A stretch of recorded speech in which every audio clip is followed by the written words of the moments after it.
বোমা, এটা কি টিফিন বানিয়েছো তুমি? এত নুন দিয়ে ফেলেছো যে খাওয়া যাচ্ছে না। আরে এই খাবার তো কুকুর বিড়ালও খাবে না। মলয়ের অফিস যাওয়ার টাইম হয়ে গেছে, আমি কি ওকে এইসব খাবার দেবো? সরি মা, ভুল করে মনে হয় নুনটা বেশি পড়ে গেছে। এই খেয়ে কি অফিস যাবে? সরো, আমি কিছু বানিয়ে দিচ্ছি। তো কিচ্ছু করতে পারে না, শিখে নাও কি করে রান্না করতে হয়।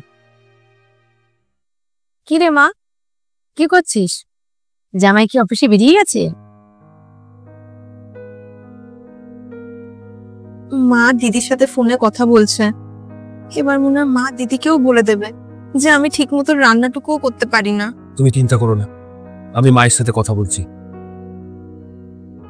হ্যাঁ, ভাই তো এখন অফিসে বেরোবে। হ্যাঁ, অর্পিতা তো সবই সামলায়, আমাকে তো কিছুই করতে দেয় না, আর কাজ তো খুব সুন্দর গুছিয়ে করে। হ্যাঁ ঠিক আছে, আমি তাহলে এখন রাখি, পরে কথা হবে। হ্যাঁ। মা, আমি কোথায় সব কাজ গুছিয়ে করি? সব কাজে আমি গন্ডগোল করি। আপনি তারপরেও দিদিকে বলছেন যে আমি সব কাজ করি।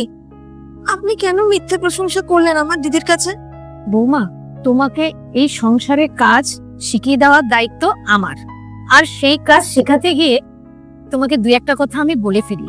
এই কাজ শেখা, শেখানো, বকা ঝকা, এগুলো তো ঘরের কথা, এগুলো কি বাইরে বলা যায়?